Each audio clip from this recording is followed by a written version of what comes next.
দেখো, শুরু হচ্ছে ইংলিশ ক্লাস। পার্সন, PERSON,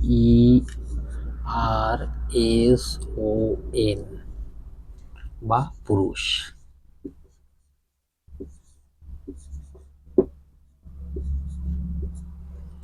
এই পার্সন বা পুরুষকে তিন ভাগে ভাগ করা যায়।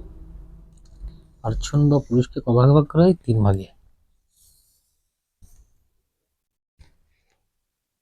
এক হচ্ছে first person, FIRST, first, PERSON।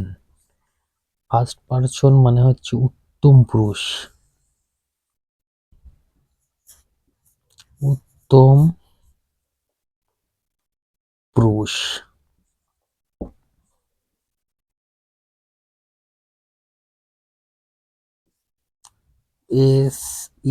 SECOND, second, PERSON, second person. Second person মানে হচ্ছে মধ্যম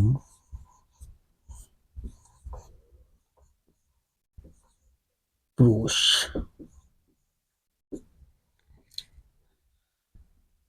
তার তিন নম্বর হচ্ছে third person, THIRD, third person, PERSON।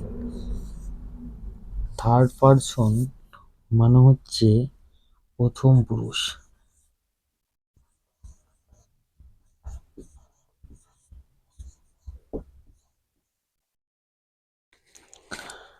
তাহলে ফার্স্ট পার্সন হচ্ছে কি, কোনগুলো পড়ছে? I, me, my, we, us, our. এগুলো সব হচ্ছে ফার্স্ট পার্সন। সেকেন্ড পার্সনের মধ্যে পড়ছে ইউ, ইয়োর, ইয়োর্স। আর থার্ড পার্সন হচ্ছে যে কোনো নাম, হি, শি,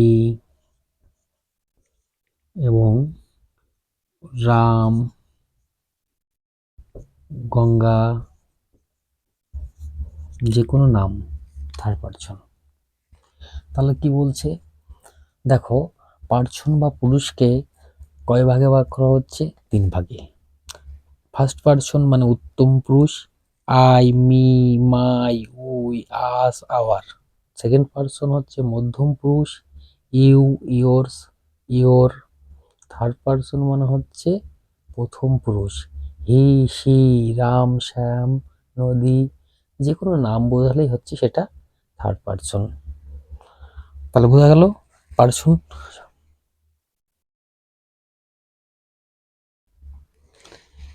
এইবার আমরা শিখবো হচ্ছে টেন্স,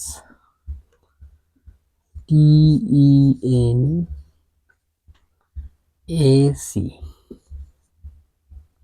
টেন্স মানে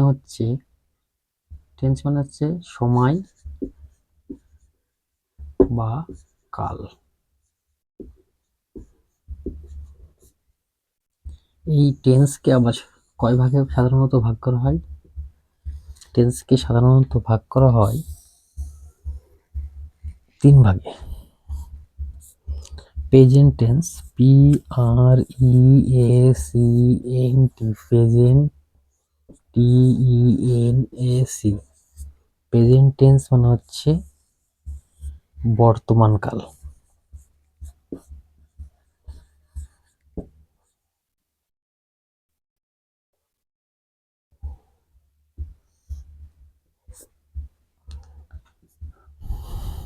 past tense, PAST, first, TENSE। Past tense মানে অতীতকাল।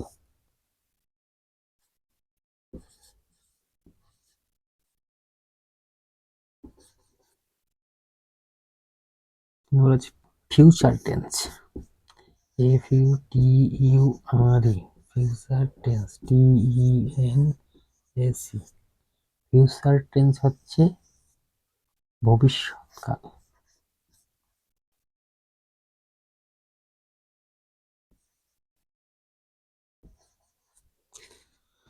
তাহলে টেন্সকে আমরা সাধারণত কয় ভাগে ভাগ করি? 3 ভাগে ভাগ করি। কি কি? প্রেজেন্ট টেন্স মানে বর্তমান কাল, পাস্ট টেন্স অতীতকাল, ফিউচার টেন্স ভবিষ্যৎকাল। এই প্রেজেন্ট টেন্সের আবার 4টে ভাগ আছে, পাস্ট টেন্সের আবার 4টে ভাগ আছে, ফিউচার টেন্সেরও 4টে ভাগ আছে। সেগুলো এক এক করে শিখবো, ঠিক আছে? তাহলে বোঝা গেল? এগুলো ভালো করে তুলে নাও।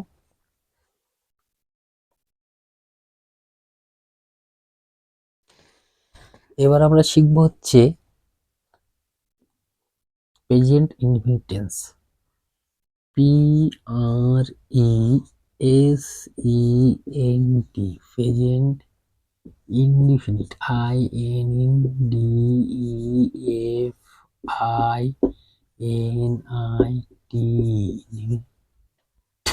Tense, TENS। Present indefinite tense মানে হচ্ছে সাধারণ বর্তমান কাল। সাধারণ বর্তমান কাল। এই টেন্স প্রেজেন্ট ইনডিফিনিট টেন্স হচ্ছে চিনবার নিয়ম। চিনবার নিয়ম। কি করে চিনবো এটা প্রেজেন্ট ইনডিফিনিট টেন্স? দেখো ভালো করে। বাংলা বাক্যে ক্রিয়ার শেষে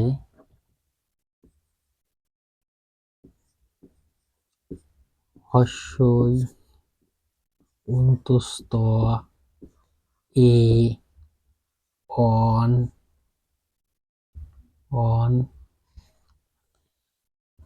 N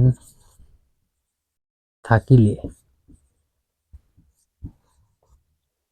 present, PRESENT, present INDEFINIT indefinite tense, TNS tense হয়। এবার এই প্রেজেন্ট ইনডিফিনিট টেন্সের গঠন কিভাবে গঠন করব আমরা প্রেজেন্ট ইনডিফিনিট টেন্স? দেখো, প্রথমে সাবজেক্ট, SUBJECT, সাবজেক্ট বা কর্তা বসে।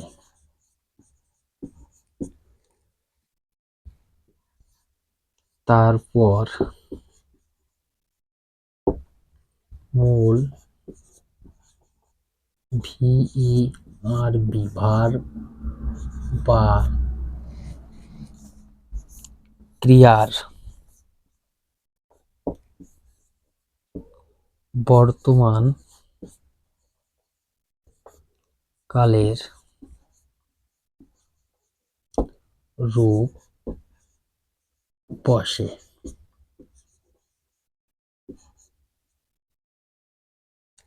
সর্বশেষে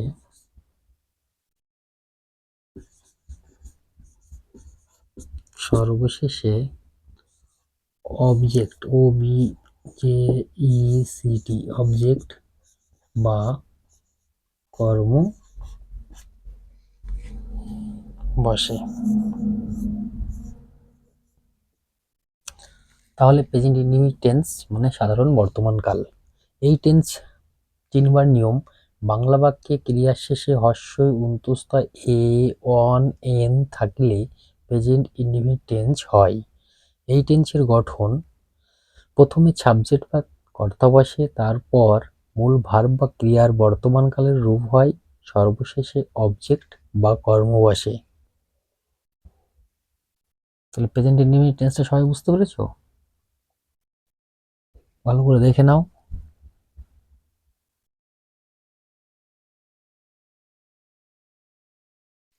এবার দেখো নোট,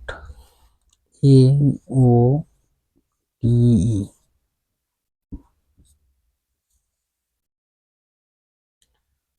সাবজেক্ট, SUBJECT, সাবজেক্ট বা কর্তা যদি third person, THIRD, third person,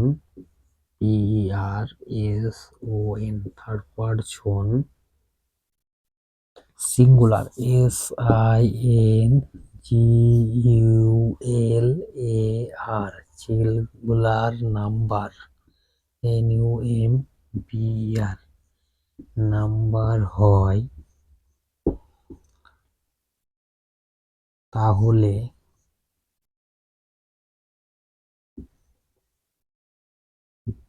মূল ভার্ব বা ক্রিয়ার সাথে, মূল ভার্ব বা ক্রিয়ার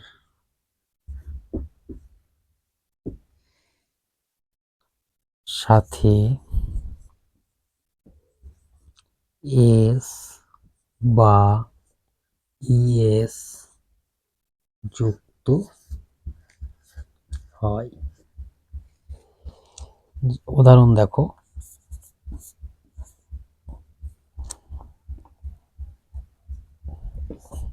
এক্সাম্পল, আমি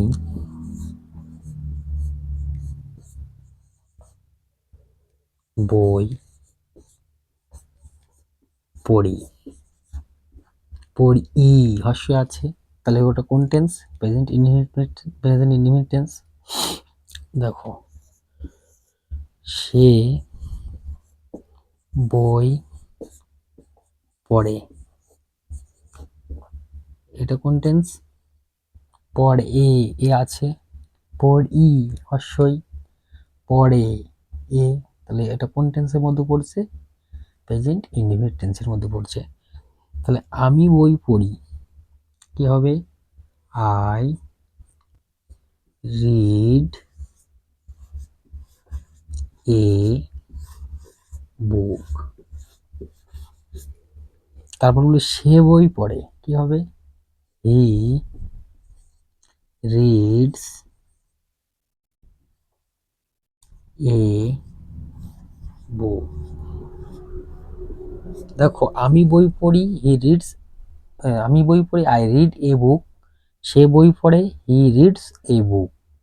পার্থক্যটা দেখেছো?